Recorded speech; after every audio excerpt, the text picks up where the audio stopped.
Welcome, Pewter Report readers, listeners, and viewers, to another edition of the Pewter Report podcast, energized by Celsius. I'm John Ledyard from pewterreport.com, and with me today on this preview Wednesday is Scott Reynolds, also of pewterreport.com, ready to break it all down for you between the Bucs and the Rams in the divisional playoffs, a heated battle that is quickly becoming something of a rivalry between these two teams over the last couple of years as the Bucs have risen and kind of emerged into relevancy, and the Rams have been there over the last several years. Scott, it's become a battle and kind of in some ways must-watch TV when these two teams get together. Yes, John, I am ready for this game. This is going to be a fun game, but I'm not ready to play right tackle, John. My playing days are over, like back in 1988, my friend. So what's going to happen at right tackle with Tristan Wirfs? Is he going to be ready to go? John, we had a little bit of an injury update here from Bruce Arians. Let's start the show with what that is. Now, keep in mind, typically Wednesday, especially this late in the season, is a day where players have walkthroughs, right? The Bucs have not practiced on a Wednesday for probably a month or so. So I just published Matt Matera's story on pewterreport.com that's got the injuries. You were on the conference call, John. You want to give us an update on where things stand right now with Ryan Jensen, Tristan Wirfs, Josh Wells, etc.? Yeah, it certainly sounds like those guys are going to be evaluated Friday and see if they can go or not. Matt indicated at practice today when he was down there that Jensen looked like he was participating to some degree. Arian said he did not participate. You will see, but there was a clear difference between he and Wirfs, who was absent, who wasn't seen down there by the media at least. So at least he's going through something. Would be shocking to both of us, I think, if Jensen didn't play. Am I right? Is that fair? Is that fair to say for you? Like, or would you be surprised at this point if Jensen doesn't play? I would be shocked if Jensen didn't play because he finished the game on that ankle, and just even his sideline reaction, the Buccaneers put out a clip where he was mic'd up on the game, and he finished the game. Back from the dead, baby. Exactly. Yeah.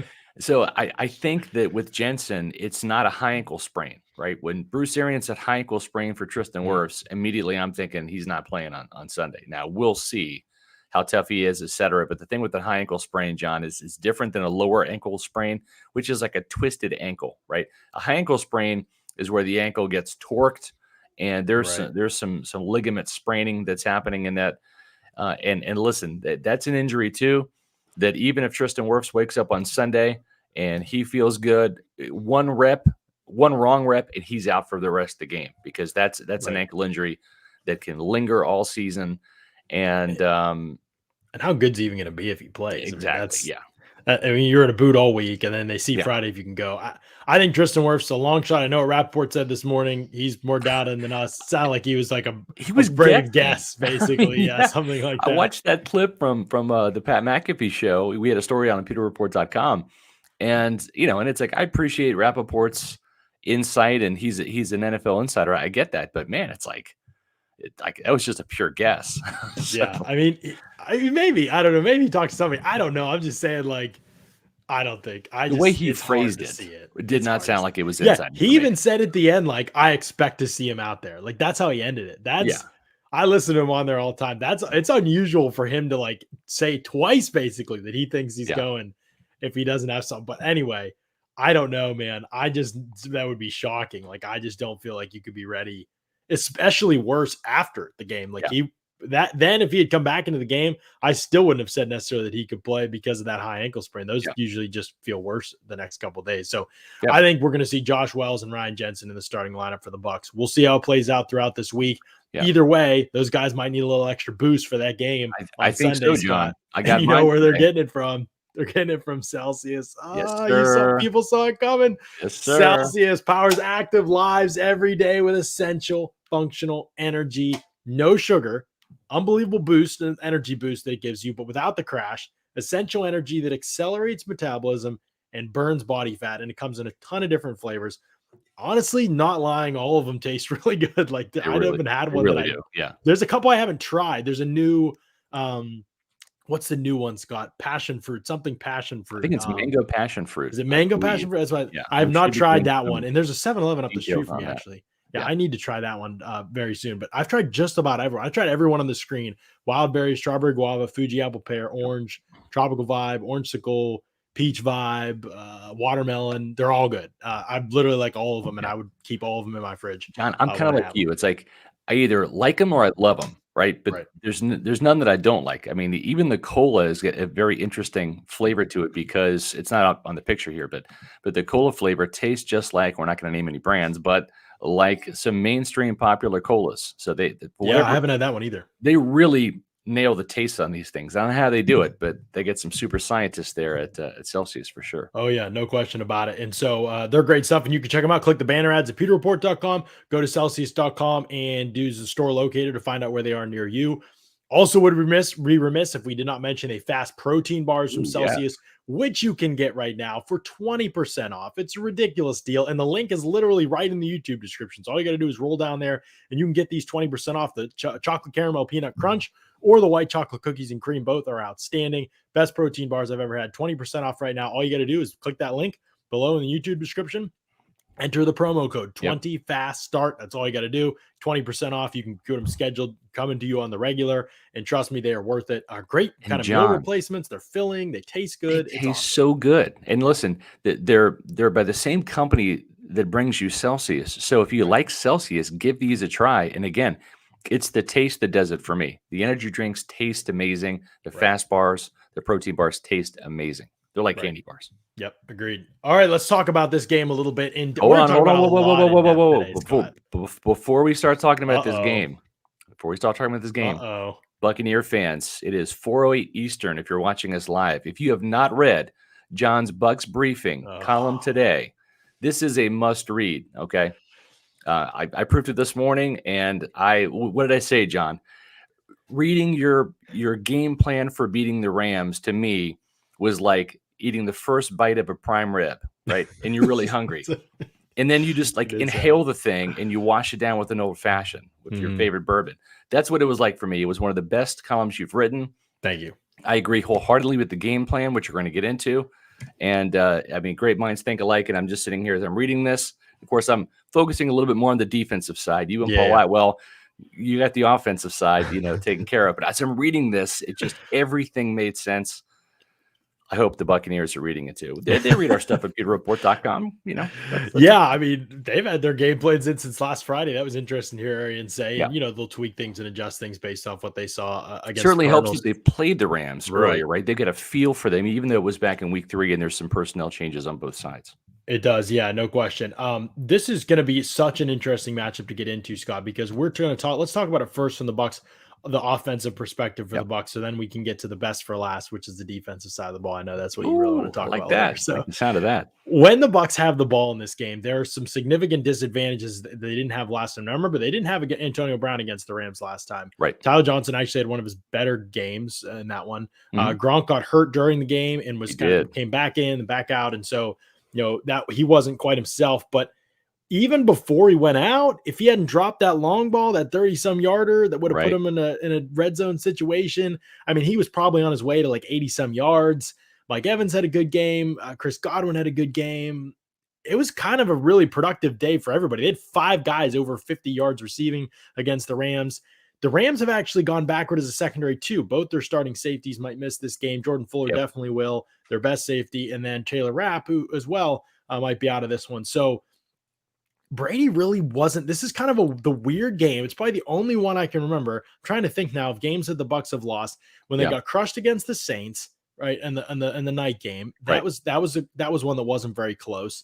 Yeah. But this one wasn't really that close, and Brady was awesome. And that is just a rare collection of events. Like that is just not going to happen very often, Scott. And there were a lot of contributing factors to why the score was the way that it was. One was Gronk dropping a third down in the red, would have put a big play into the red zone. It was a great throw, and they end up punting from midfield. And so that's a swing play in the game. And they probably blew more coverages in this game than I've ever seen a Todd Bowles defense blow. 2 of them ended up going for big plays. Yeah. The Rams missed probably 3 other ones in this game. This was as unorganized as we've seen a Todd Bowles defense on the back end. Right. Dean went out of the game a few plays in. Yeah, I was going to say Dean went out of it. Cockrell. Dean went out of the game. And Sean Murphy-Bunting was out. So remember, this is week 3, right? So Sean Murphy-Bunting goes out right before halftime of week 1. So that really kind of threw, especially when Dean went out, that really threw a bit of a monkey wrench into the plan here for the Bucs secondary. This was really the first game where they had to kind of, shuffle the deck a little bit. And you and I were both really surprised that after Mike Edwards' double pick sixes in week 2 against the Falcons, we saw an awful lot of Ross Cockrell in this game and not so much of Mike Edwards in the game. So instead, we saw D. Delaney come in, and that didn't work out too well. So he and Ross Cockrell had a tough day. They really did, yeah. And remember, Cockrell had given up the touchdown on the slant pass to Calvin Ridley the previous week. So this was kind of the beginning of the end for Ross Cockrell at the nickel position. And he did play some more throughout the year, but I think Mike Edwards has asserted himself as a better nickel option. We didn't see much of Cockrell in the last game, certainly. Right. So defensively is different personnel this week, but offensively, this will also be different personnel in some ways, because you'll have some guys out there. Now we'll see what happens with Cyril Grayson. We'll see if he's able to give it a go on Sunday or not. Obviously, that would be anything you can get would be a boost to the receiving core. But I am preoccupied with two different things when the Bucs have the ball, Scott. I think the biggest thing that you're going to hear people say the Bucs need to run the football, and I've already heard it from some people. And they are going to have to run the football, John, because Tom Brady was the leading rusher in the last game, so it was right. But crazy. That to me was not the problem. Brady shredded them in terms of the passing game, and I think the Rams, if you look at their defense, they have been susceptible against the pass all season long. Yes, can they get pressure? Sure. But when they don't, they've really had a hard time defensively. This is not the same group from a year ago. If you look at their raw numbers, their analytics, all of it, and the way the Bucs match up with them, the Bucs need to be really aggressive in this game. They need to throw on early downs. When you run, you need to be efficient when you run it. If they build a game plan around running, they're going to fail in this game. They're not going to win this game playing that way. The Rams are excellent against the run. Much better against the run than they are against the pass. And the Bucs, yes, because people are going to say, oh, no Godwin, no AB, offensive line's banged up. You can't pass the football as much. You've got to turn it into a slot fest. I actually would go completely the other way, Scott. And I think Arians might be too. I'm getting a little excited, but here's the second part of it, Scott. Arians said on Bucs Total Access, we noticed against the 49ers, the Rams have new safeties out there. They haven't played together much. There were communication errors against the Niners. I said, oh, okay, I'm taking a note of that. That might be something to come back to.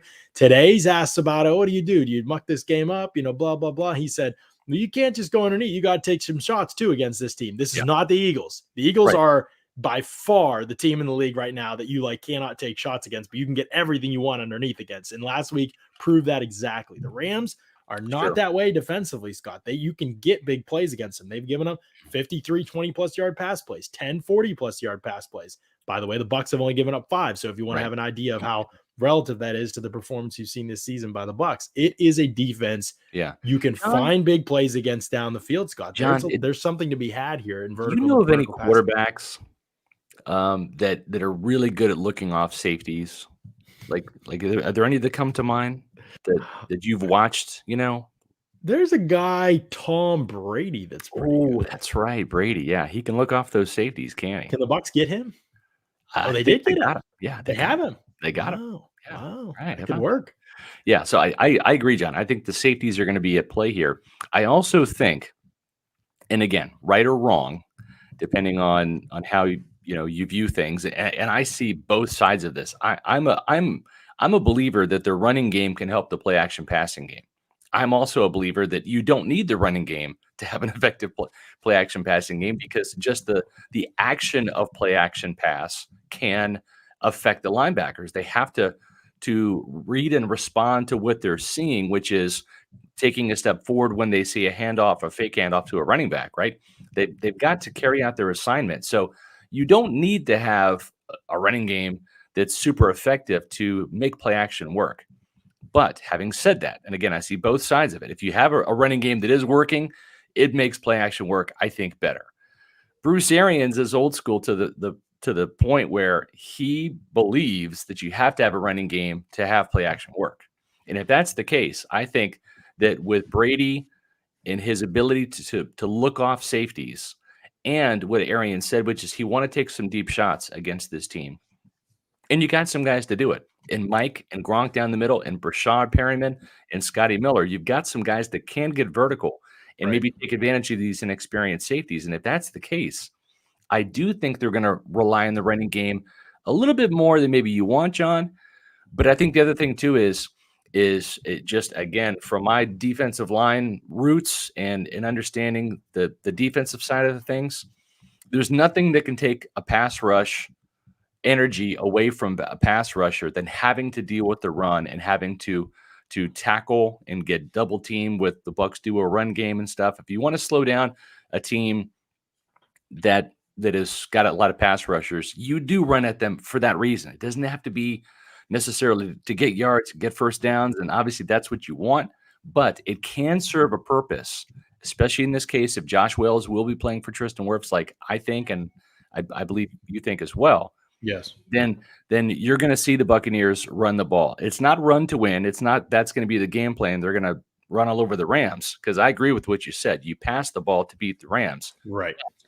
They had 13 carries in the last game for 35 yards. Tom Brady was the leading rusher with 3 carries for 14 yards, including a QB sneak. So what you want is to be better when you run the ball, not to Yes. run the ball more. That's the key. And we've talked about that a lot on the show, but obviously last game they were down, early third quarter, they're down multiple scores. And so that affected things. But when they ran the ball early, they were terrible. Now, this was so early in the season. This was it was after this game, I think, or week 4, maybe, that they started those Friday meetings Tristan Wirfs has talked about in the run game.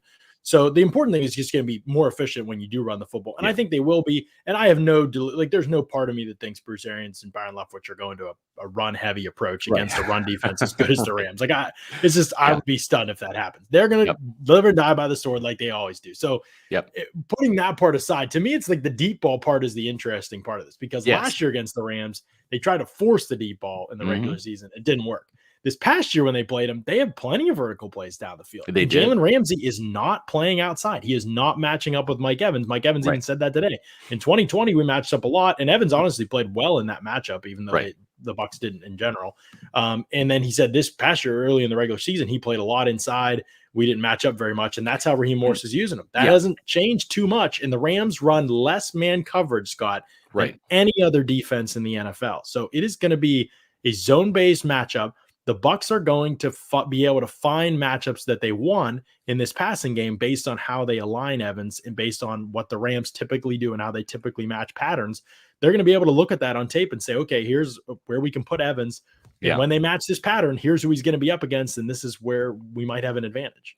Right. It's certainly different than it has been in years past.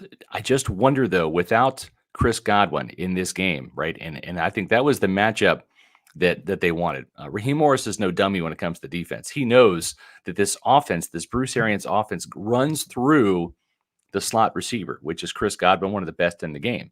And so you saw that matchup quite a bit. In the week 3 matchup, Chris Godwin had a rushing touchdown, but not a receiving touchdown. He was targeted 7 times, caught 6 passes for 74 yards, including a 21-yard pass play. And John, you talked about those shots, right? Mike Evans had a 20-yarder. Godwin had a 21-yarder. Tyler Johnson had a 31-yarder. He had 3 catches for 63 yards. Gronkowski had a 26-yarder before he left the game. And, of course, Giovanni Bernard had a 32-yarder, but that was on a screen pass.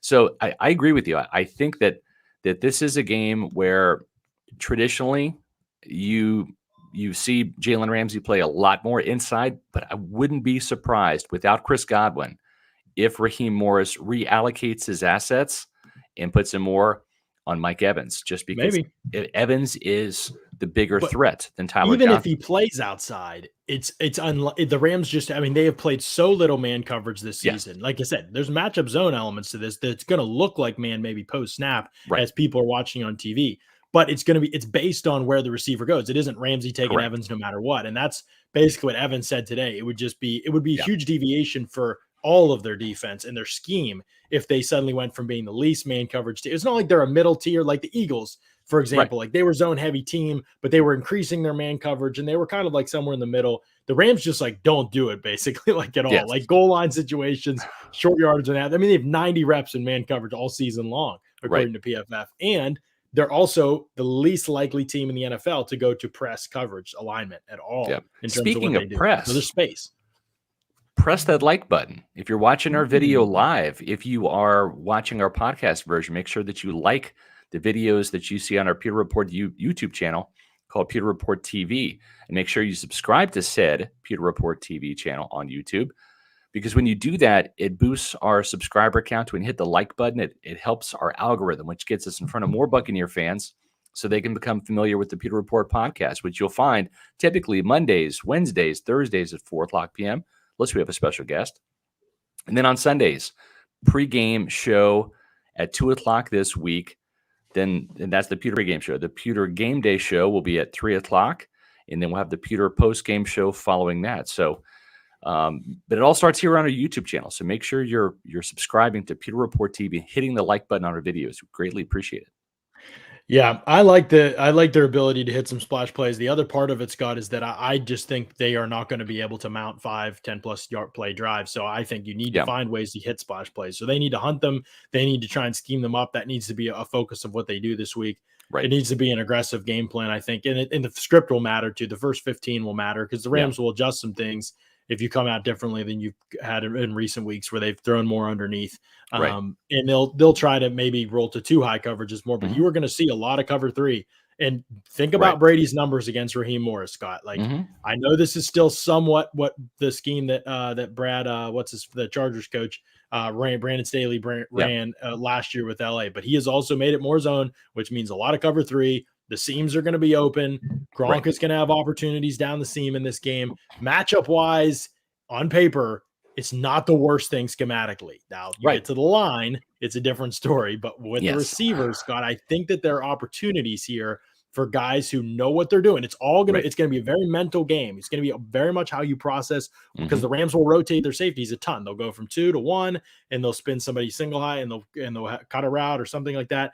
But guys, the wide receivers are going to have to watch the safeties. Gronk's going to have to watch the safeties and adjust their routes accordingly, especially Gronk, really. Like if he's seam running, he can't be like seam running against too high. He's got to bend his routes middle of the field if it's too high and middle of the field's open. And so he's got to be processing at a high level. Yeah. You know Brady will. You know Brady's not going to make those mistakes. Last time he just shredded the Rams, really. When those guys weren't dropping the ball and he was protected, he knew what this defense was doing. It seemed like he studied it, and really every time he's gone against Raheem Morris, he has. So it gives me some hope going into this game, Scott, that I do think they have enough pieces to have some success offensively in the passing game. The key is going to be what the heck happens with this O-line and can they protect, because the Rams up front are a monster challenge, Scott. Oh, they are. There's no doubt about it.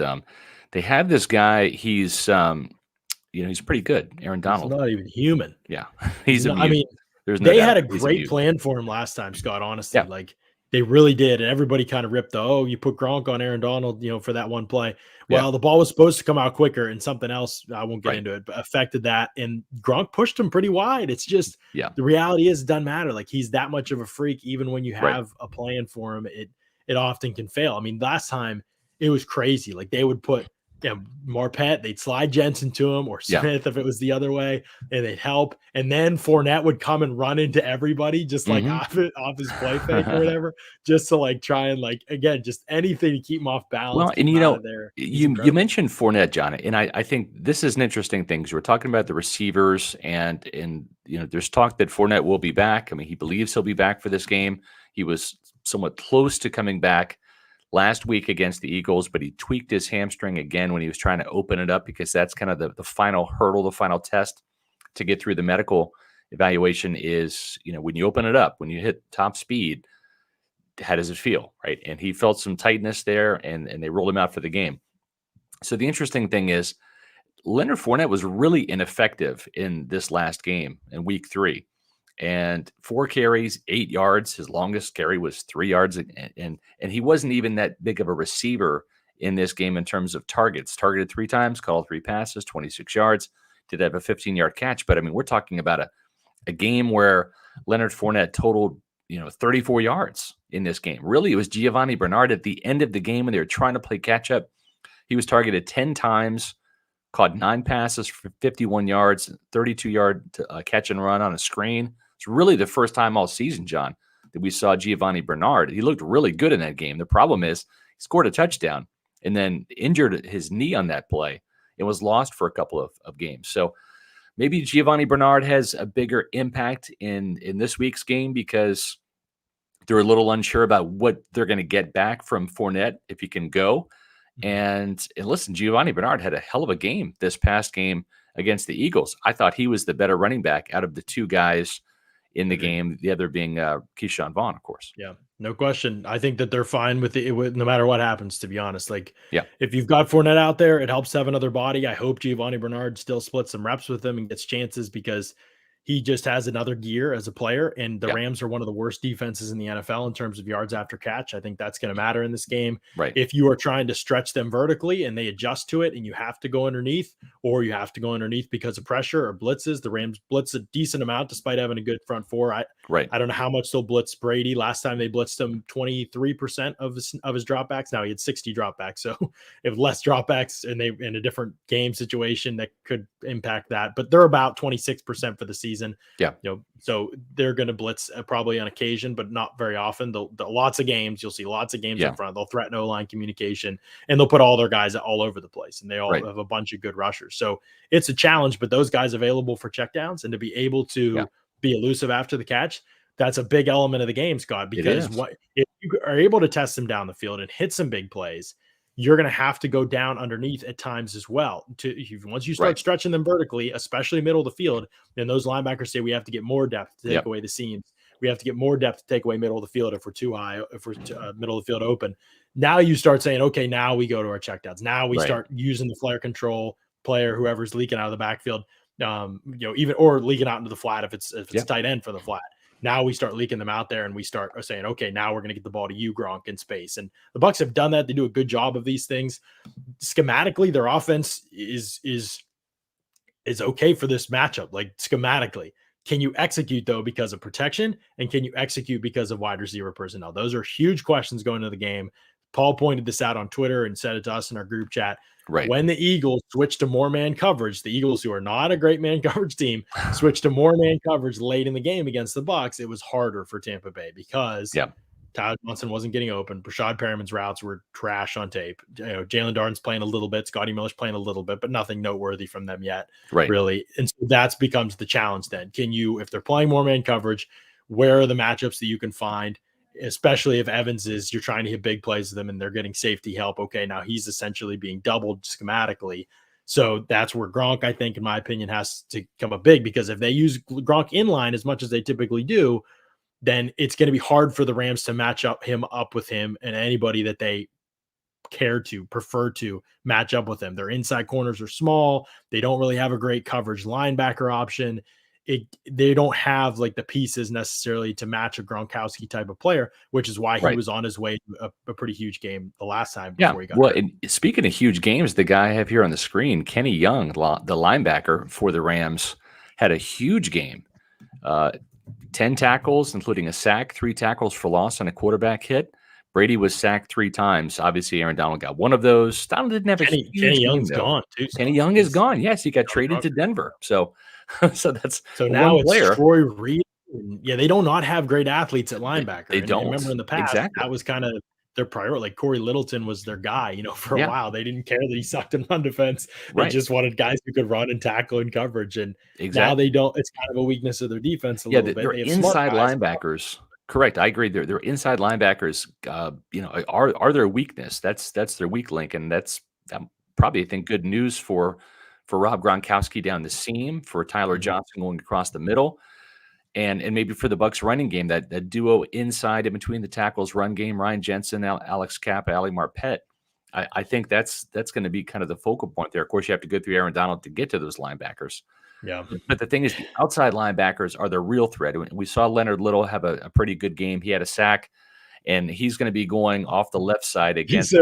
He said Leonard Little, which was such a throwback for me. Oh my gosh, Leonard Floyd. Yeah, Leonard Little. Leonard Little was a baller though for a while there. It happens sometimes when you're 49. You get your Leonard confused. I was like, who? And then I realized you're Leonard Floyd. Yeah. No, you're right. It's a formidable group. Back in the day. What's that? Didn't Leonard Little play for the Rams? He did. You're right. Yep. Number 91. Yep. And he put up sacks. Same team, same position, same team, Leonard, just position. Leonard, same first name. Basically, yeah. I think that's going to be one of the hardest things. It's going to be communication too. That's going to be so difficult, because Aaron Donald, I mean, if you look at his snaps, he lines up outside as much as he does inside. A lot of these matchups, like last time he lined up a ton outside against the Bucs, and he will again, especially if Josh Wells plays. They're going to put him over Josh Wells. The Rams, I mean, that's like the easiest call to make ever as a defensive coordinator. Oh, this guy's a Well, and backup. Like, tell you let's what, just too, attack him. if I'm Raheem Morris, what I'm doing is I'm putting Aaron Donald right over. Well, I should say in the B gap in between Alex Kappa and Josh Wells, and then I'm either. Well, yeah, I'm putting Leonard Floyd right next to him, and Just I'm running games. working that side, just running games, just working. And then let Von Miller work on Donovan Smith. That's exactly what I do. I agree with you. Yep. I think Miller has mostly played the left side there, but either way, whatever. It doesn't Well, matter. no, I mean, he played almost. Oh, did he play the right side? Played a ton on the right side in that playoff game. Okay, so yeah, that's probably what they do. You know, Miller's not what he meant once was. Maybe I was a little more fired about that move than I think it's. But he still may play. Still a good run defender against the Cardinals. You know, he did. He did. And listen, William Butler, I appreciate the super chat as always. You're one of our steady eddies when it comes to the super chats. I truly don't see how we win this game. That's because you haven't read John Ledyard's Bucs briefing column. You got to. A lot of things have to go right, William. You got to go to pewterreport.com, read that. He's got the complete game plan, offense and defense. We haven't even gotten to the defense yet, John. Yeah. Which is the Bucs are favored in this game, Scott. Now, look, I'm not giving away my prediction until Friday for this game. I'm not either. Yep. And I'm obviously laying out a path for the Bucs to win. Right. But I'm stunned that they're favored. Like, that is crazy to me. Like, I must just be. I think it's a push at neutral site. So maybe they feel like the home. I don't know, man. I mean, I just think on paper, like the Bucs are the ones with the uphill challenge. Doesn't mean it can't be done at all. We're laying out the path for it right now. Yep. And we appreciate these super chats, Dennis, for sure. But yeah, I don't know how you look at it and say it's the most likely outcome. Now, can they steal one? Absolutely, they can steal one. Like, I mean, they can get. I mean, steal one's probably the wrong terminology. Like, they have enough good players. You have Brady. They still have enough good players where they can get this thing done. Yeah. But it is a huge challenge for sure. And the protection is everything basically on offense. I fully believe, Scott, if they protect, they'll win the game. Like, I really find that to be true. Brady, we know he's going to release time, but again, you have to be able to take some shots in this game. You need time to be able to do it. You need your schematic elements to help you. If it's play action, you need to use them. If it's tempo, to keep them from teeing off on you and drawing everything up. They did this against the Chiefs in the Super Bowl, right? Remember, Chiefs wrecked them the first time they played in the regular season. Blitzes, and they sent everything, and the Bucs getting protection was totally lost. If you go tempo like the Bucs did in the Super Bowl, a lot harder for defenses to communicate and set those things up and sugar gaps and then drop out. And I think going tempo is big in this game. It's obviously worked for the Bucs. Now the Rams are going to be ready for it. They've started the last couple games with tempo, so the Rams are going to be more prepared. The Chiefs weren't prepared. They didn't expect that out of the gate in the Super Bowl. So but you have to use those tools. You cannot be players win against players and we'll just win this game. And I think that's where the coaching comes in. I want to comment real quick on the $50,000 fine on Arians by the NFL. Bruce Arians came out today and said he's going to appeal the fine. I understand, like, the premise that the NFL, they don't want, coaches hitting players and all of that. But the one thing I'll say is Devin White will come out and probably head slap Andrew Adams harder in the pregame hype, right, coming out of the tunnel, than old man Arians did. Posturing. Just whacking him on the helmet. And I truly believe he was trying to get his attention and not get the personal foul, because that is a personal foul, unnecessary roughness, if you pull a player off the pile. Yeah. And I don't think, Arians is a player's coach. He is beloved by his team. He is not a tyrant. He is not some, they have that kind of relationship. Maniacal old man. So I hope that Bruce wins the appeal. I do too. I told you, I think it's absurd. I think if you want to say, for posturing's sake, if you want to say, oh, we can't have this, and tell him, like, issue a public, like, he's been given a warning or something like that. I still think it's ridiculous. Like, in essence, I get why you'd have to do it, just because, like, people are going to be like, oh, look.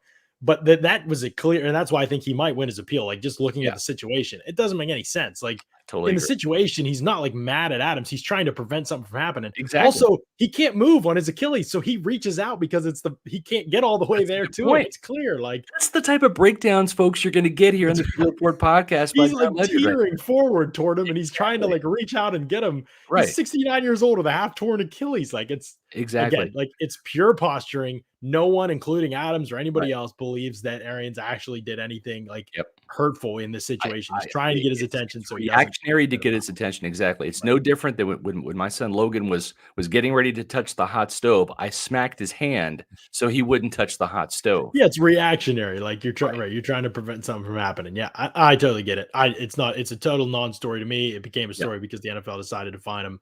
He'll appeal, and I think that he might win that one. Elliot, $5 super chat. We appreciate that. I'm more optimistic than William. Bucs turn on another gear in the playoffs. Plus, Ray J home crowd will hopefully have an impact.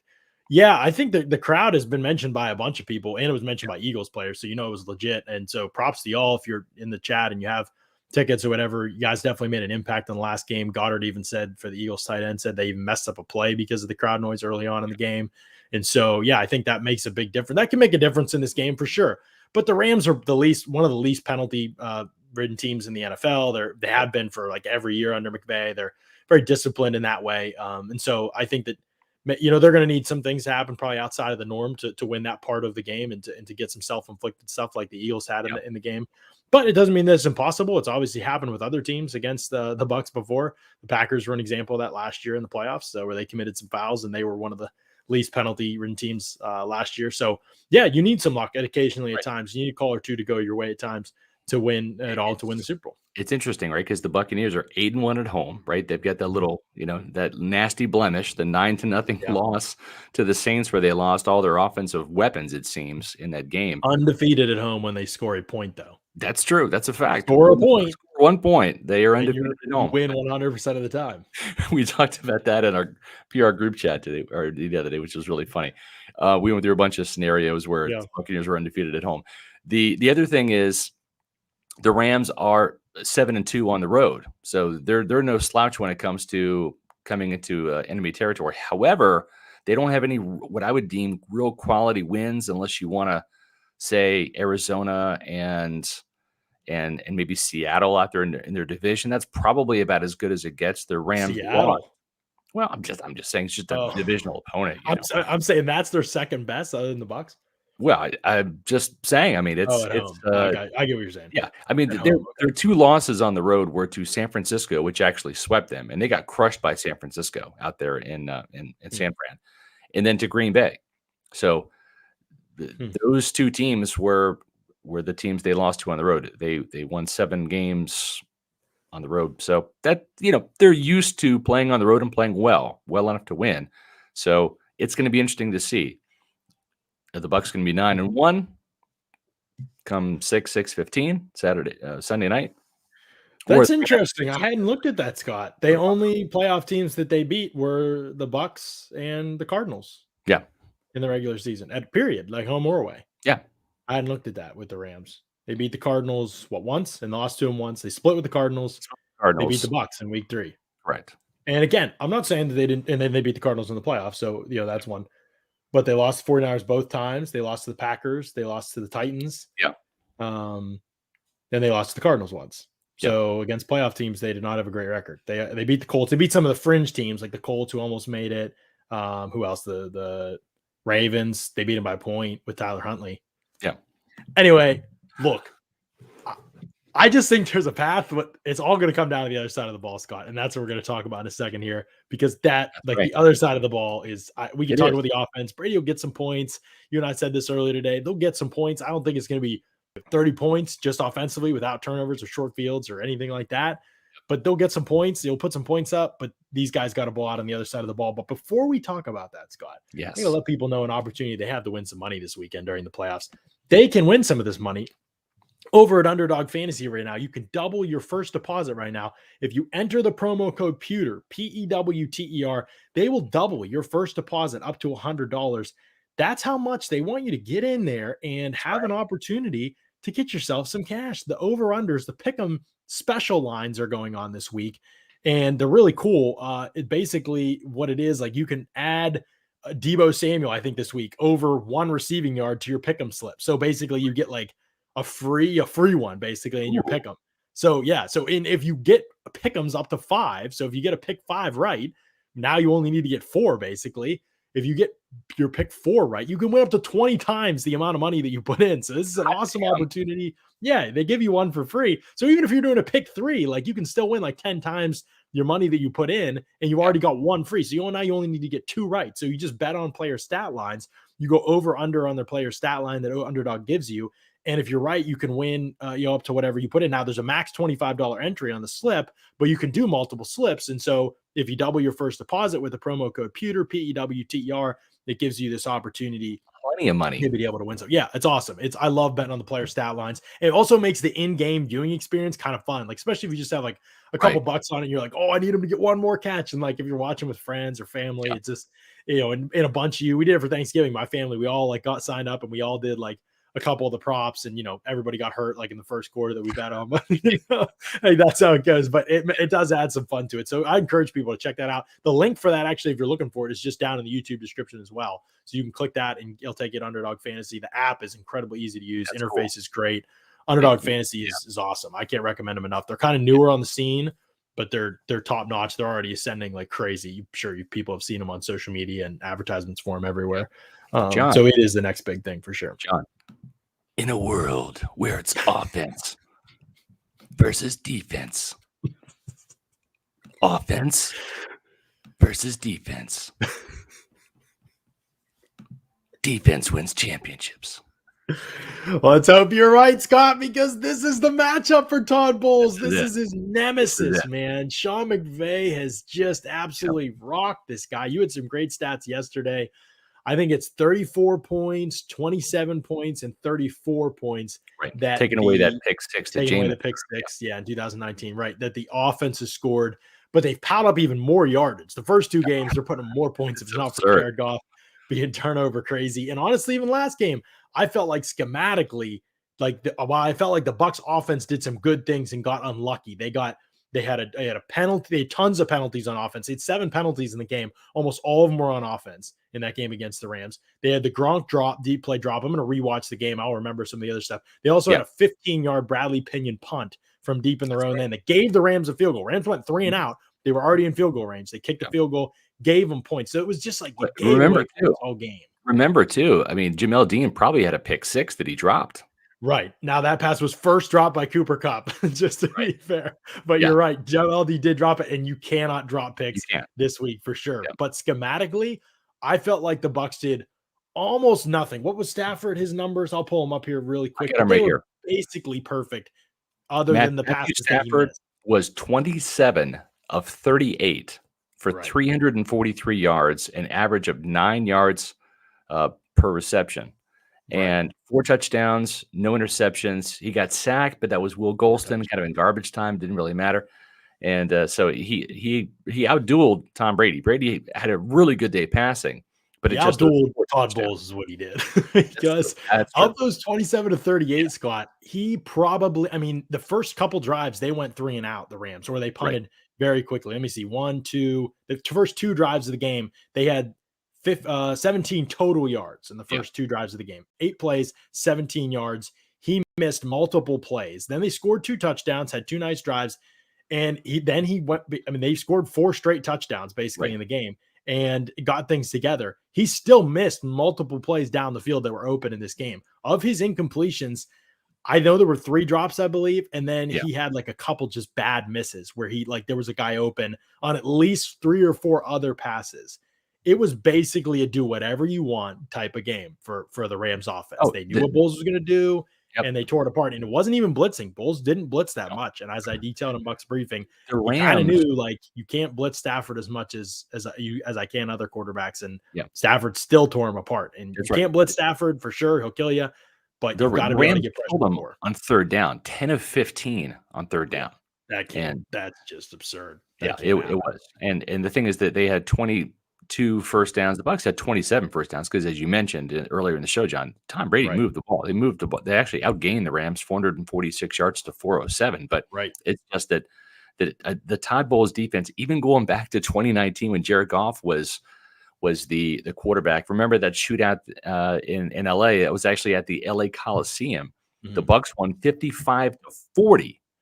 Okay, and as you mentioned, the Rams did have a pick 6 on defense, so it wasn't like they put up, all that amount of points, but they put up 518 yards. Jared Goff fumbled the ball, and Ndamukong Suh scooped and scored in that game. And Goff had 3 interceptions. So he turned the ball over 4 times. That was a key determining factor in the Buccaneers winning 55-40. But he threw for 517 yards. The Bucs. I lose you. Are you there? Did we lose Scott? I'm here. Can you hear me? Can you hear me? Might have lost Scott. Can you guys hear me still? I think everybody can hear me. Scott's coming. We'll get Scott back in here, but he's right. This was a game where the Rams offense did whatever they wanted. And even though the Bucs offense moved the ball well, and honestly, their process wasn't bad in this game at all, the biggest part of the failure and the struggle, I think, for the Bucs offense was the fact that they had some unlucky, they had some drops in certain situations. They had some things go wrong at key moments of the game, and the situational football wasn't as good. On the other side of things for the Rams, the third down offense, like you said, was exquisite, and they kind of took advantage of a lot of plays as the game went on. But really, the Bucs defense didn't offer much resistance in this game. No, I mean, they really did. For most of the season, Scott, the Bucs had only given up 2 40-plus yard plays.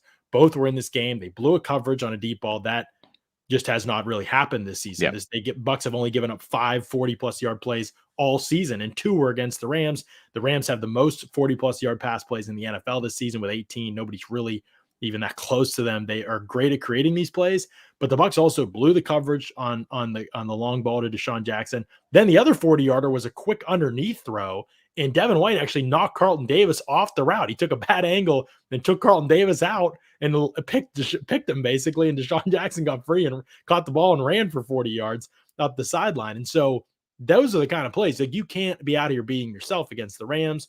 You have to get pressure with 4. Yeah. Coverage-wise, they're better suited to match up, obviously, with Dean for a full game. Remember, Dean went down, and that's when things really swung. Not saying it was just Dean, but I'm saying Delaney really struggled in this game. I felt like, I know Arians said he was great after the game. No, he was not.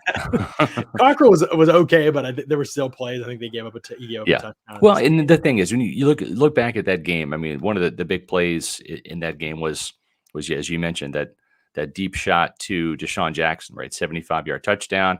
Jackson had 3 catches, 120 yards, finished the season with the Raiders. So again, like Kenny Young, the linebacker, he was traded to the Broncos. They ended up cutting Deshaun Jackson. So 2 of their star players from week 3 on defense and offense aren't going to be in this game. So it's going to be a different game now. At the same time, Cam Akers is back, the running back. And Sony Michel had a decent game running the ball, 20 carries, 67 yards, only averaged 3.4 yards per carry. But John, in the previous games against the Rams, and what I'm talking about is in 2019 and 2020, they didn't even really try to run the ball. And I think the reason why they ran the ball in this particular game back in week 3 is just because they had a big lead. Yeah, I mean, that's the key to the whole thing, Scott, is how much the Bucs go in with the Super Bowl-like mindset that they had against the Chiefs. Not saying they do everything the same schematically, but in that game, they did not care if the Chiefs ran the ball. They said, go ahead. Try and run the football against us. Like, we're gonna give you a light box every single snap, and that's what the Bucs got to do, man. I know the Rams just ran it well against the Cardinals. Right, Bucs aren't the Cardinals up front. First of all, don't be disrespected. Bucs are not the Cardinals up front. Right. Second, just look at the stats. The Rams and I know having Cam Akers back maybe helps a little bit, but they just haven't run the ball that much this season, and they haven't run it that well when they've ran it this year. You know, they're 25th in rushing yards per game. They're actually like 0.6 yards ahead of the Bucs. And they tied for 23rd in terms of average yards per attempt too. They just have not run the ball that well. Now they can run it, no question. But guess what? If they're going to do that all day and beat you, go ahead, let them. But the whole thing has to start with stopping Cooper Kupp. And somebody asked in the chat, and I appreciate it's a good question. I did write about it in Bucs briefing, so it's probably more detailed there. But to me, the biggest way they got to counter what the Rams do in coverage is not putting. I don't want to see this matchup right here. I don't want to see Carlton Davis against Cooper Kupp. And we saw that in the past too many times. It's not a good matchup for Davis. Plus, Kupp plays so much in the slot, and they try to put Davis in the slot. It's just not where his comfort zone is. Exactly. And so keep him outside. OBJ plays almost every snap outside. He's just going to, a couple snaps inside, but that's it. Keep Carlton Davis on OBJ. Have him follow him around. I do think you need man coverage in this game. You need to make things. Stafford has done pretty well against zone this season, but I do think you need to be able to switch it up and play some man coverage. Is this Sean Murphy Bunting in the slot? Is it Mike Edwards in the slot?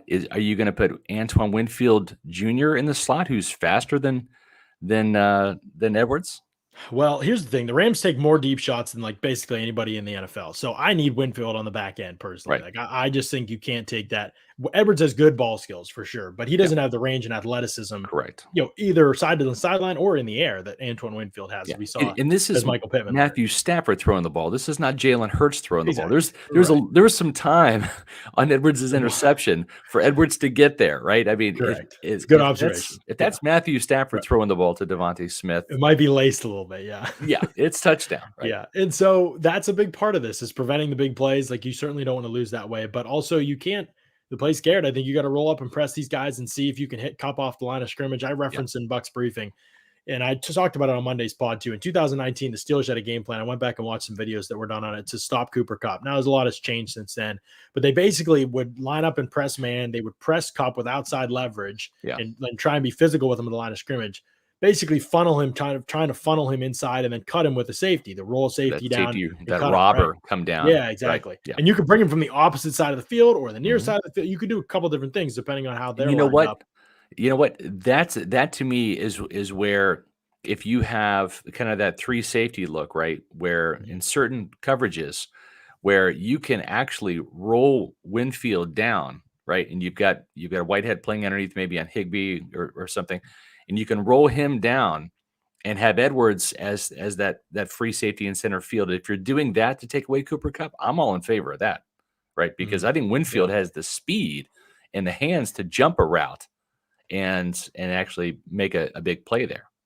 Yeah, I mean, he does for sure. And the Cardinals actually, far be it from me, the Cardinals did a good job against Cooper Kupp. He had 62 yards in the game, which is great for him. He caught a touchdown late in the game. I get it. But honestly, I think like when I wrote it in the article, but something like 43 of his yards, I think 43 of his yards or something came like on the last drive of the game, like one of the last drives of the game. When game was already over, they changed their defensive structure. They're trying to create a turnover. It was really OBJ, and they kind of schemed him to get him open, but really OBJ was the guy that kind of got the Rams engine going in the passing game. He and Van Jefferson caught the big ball too, right? At one point in the game, I would like to see 202 yards. So I'd like to see Carlton Davis on OBJ. I think that's the matchup the Bucs would favor right there. Right, I agree with you, and I think they'll feel better about that matchup than they would against somebody like Kupp, but to be honest, so to me, that's how you play it. And I think if it's Sean Murphy Bunting, okay. If it's Mike Edwards, okay. But they need help, and you can't leave them on an island if you're going to play man coverage. You've got to be able to, whether it's a linebacker supporting when Kupp goes underneath, you just got to be aware where he is lined up and play him that way. Higbee adds another element to their offense. The big especially by the red zone, they do a lot of red zone. He'll play out wide. He'll play in the slot. Yep. He does a lot of different things, and they also scheme people open really well. So they are tough, man. There's no question about it. They're going to get their yards. You're going to get points you scored on you. You can't be too many. You've got to be able to limit it enough. And these are some of the best strategies. I think they're not going to be foolproof. Yeah. You're not going to hold Kupp to 0 catches and on 4 targets like the Steelers did that day. Right. The Rams 13 points because Stafford's a lot better than Jared Goff, no matter what my analytics nerds people whom I love, but they try to, Stafford's not that much better. It's clearly better. There's no question about it. And so I think that's going to matter in this game to a degree. The other big part of this, Scott, is where the Bucs sometimes can struggle. Getting pressure with 4, especially against a good offensive line. Yeah, especially against the Rams. Yeah, Bulls blitzes so much that this doesn't get talked about enough. And honestly, we don't probably talk about it enough. Shaq Barrett is a good player. We've talked about it. He's not an elite player. That's okay. Right. You pay good players. It's just the reality of how the league works, especially at a premium position. You got to. So I'm not bemoaning the decision. I think it was a good one. But that's where some of the struggle is for this game, right? Like Shaq Barrett's got to be able to win one-on-one. Joe Tryon-Shoyinka won one-on-one a few times the last time they played, and a couple were against a good tackle on Andrew Whitworth, a very good tackle. But those guys have to be able to create and win. Vita Vea has to be able to create and win, and they have to do it with games with the 4 of them. But they don't have to worry as much about containing the pocket with Stafford. Right. That's a good part. That allows them to get into their games without blitzing. And John, but it's huge. I mean, it is. We're talking about Bowles, who and you and I both agreed. Heading into the Super Bowl last year, the Buccaneers absolutely positively had to play cover 2, and they did. Yeah. And that was the 2-man, 2-man. That was the winning formula right there, having 2 deep safeties. And the one time they didn't do it was right before the half, because Bowles actually figured it out in the second quarter of the Week 12 game. That's kind of where everything started to slow down for the Chiefs. If you remember, Patrick Mahomes in the second half of that 27-24 win over the Bucs by Kansas City in Week 12, Mahomes had 100 yards in the second half. That was it. But he had one touchdown. And that's the one time where Bowles down there in the red zone did not go to the two-man look. And it kind of burned him. So it was kind of like, well, I'm going to try this. Oh, it didn't work. The thing is, in 3 games, do you know how many times the Buccaneers have sacked either Jared Goff or Matthew Stafford?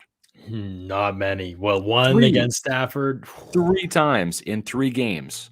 3. In 3 games. Didn't they sack Goff a bunch in 2019? Twice. I remember. Twice In that 0 game. times in 2020. 0 times in 2020 and only once. And that was, kind of a fluky. So not a fluky it's play, everything, right? Like Kupp, I don't know if you saw me tweet this. Kupp has averaged more yards against the Bucs.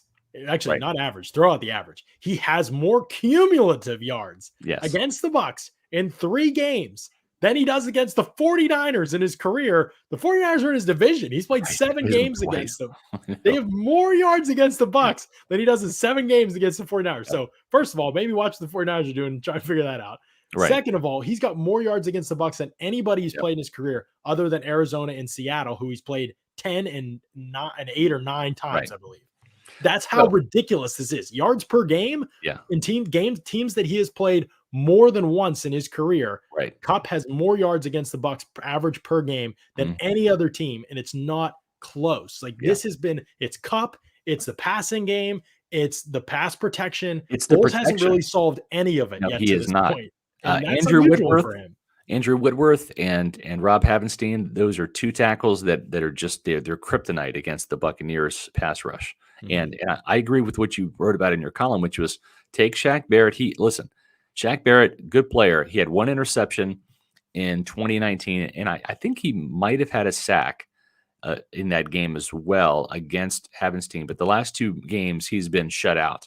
And I would put him on the right side against Whitworth, who's got a bit of a bum ankle, and try to use that speed on that side. I would rush Joe Tryon-Shoyinka from the left side against Havenstein, give him some looks there.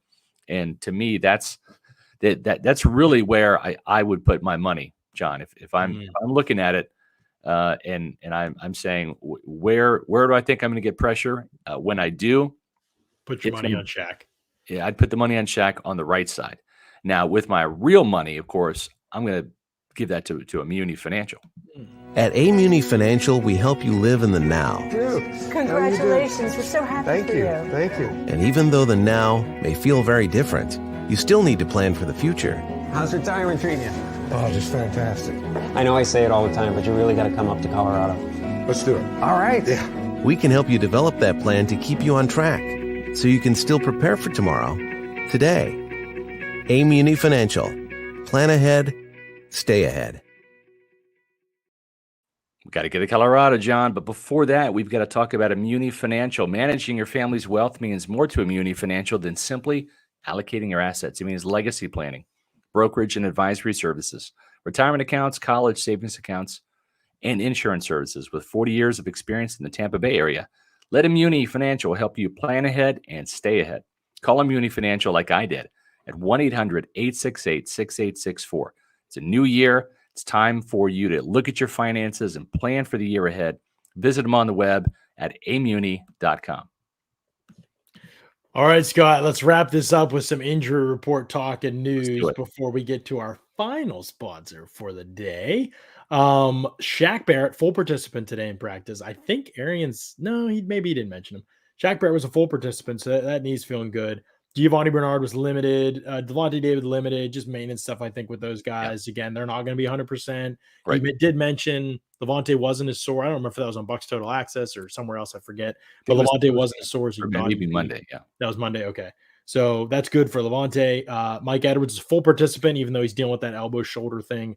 Cyril Grayson did not participate. Matt said he was out there. I think it was a walkthrough today, so it's basically saying he wouldn't have participated if it were full practice. So they'll keep taking it easy on him, and we'll see. Ryan Jensen did not participate. Ronald Jones did not participate. Could we have seen Rojo's last game as a Buck? I don't. Maybe. We'll see. I mean, it's possible if they keep winning, he could be back. I mean, Super Bowls too. He'd be back for something like that. Yeah. But maybe. Listen, I would bet on it. Not. Do you see? Do I look like I'm complaining? Is any part of me? No. I mean, Giovanni Bernard's just a better player, man. Like, just I trust, and you trust him more in a playoff setting too. That Now, might please, even knock be on wood, don't might hurt me even be too. a player prop bet, John, over at MyBookie. Oh, yeah. Listen, even though fantasy football season's over, the playoffs are still rolling on. You can keep the excitement alive with MyBookie's double deposit bonus. Having your initial deposit matched up to $1,000 is like having home field advantage, like the Buccaneers do as of this weekend. All you have to do is sign up using the promo code Pewter, get your funds credited to your account instantly so you can start placing bets with MyBookie. With the NFL postseason in full swing, there's no shortage of games to choose from at MyBookie.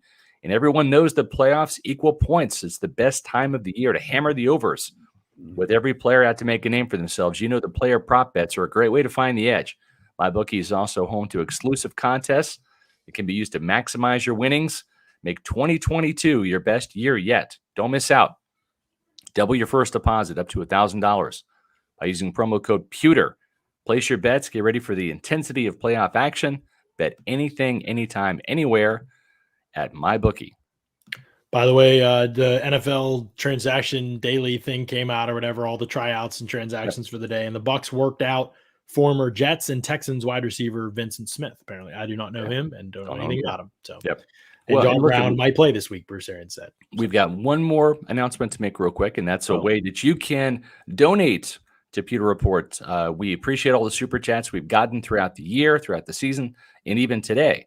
If you are not able to use the super chat function, or if you just want to help out pewterreport.com and give us a tip, so to speak, for maybe John's Bucs briefing, or if you like the Pewter Report podcast, you can do that on pewterreport.com/donation. You can make a single one-time donation of up to $10.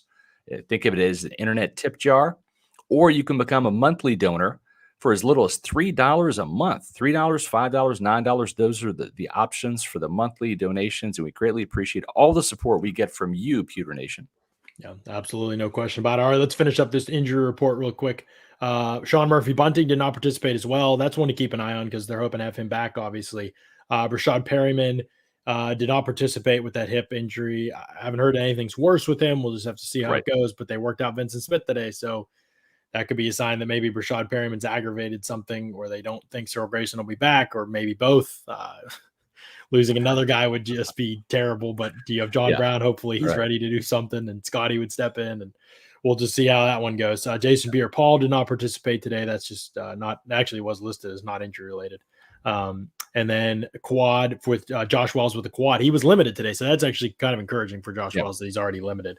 And then Tristan Wirfs with that ankle injury obviously did not participate. And so this is tough. This is going to be tough. There's no question about it. Bucs are really banged up. Some people mentioned Andrew Whitworth in the chat has an ankle sprain. Yeah, that is true, but he also came right back into the game. Did not look like he was in serious pain like Wirfs and Jensen did at different points, and seemed in good spirits after. So. No injury report right now from the Rams because there's a 3-hour time difference, so we'll get that later tonight. So stay tuned. You'll see that up on the site later, for sure. So lots of good content at pewterreport.com. Tomorrow we're back with a show. It's at 4 p.m. right now. We'll let you know if anything changes. Waiting to hear from people. Waited to hear from people for the show for a couple days now, and so hopefully they get back to me and we can let you know. But 4 p.m. Eastern tomorrow, so when that show is planning to be, we'll talk more about this matchup. And on Friday, our Pewter preview and predictions. We'll have John's prediction, my prediction, plus predictions from Matt, JC, Casey, and Paul as well. So make sure you look at pewterreport.com Friday afternoon for our Pewter preview and predictions. Usually we give them on the show. We're waiting to see who's actually going to play in this game, and then we'll make our final predictions on Friday afternoon. Yeah, for sure. And tomorrow on the show, I also plan to answer some of your questions about coaching. I know there's been a lot of questions about Bowles and Leftwich and where they could go, and we'll talk about that tomorrow on the show too. Couldn't fit it in today, but tomorrow we'll discuss some of that as well. So if you have those questions, make sure you show up 4 p.m. Eastern. We'll be happy to talk about all those things. Looking forward to it. Until then, thanks so much to everybody for listening to another edition of the Pewter Report podcast. Out.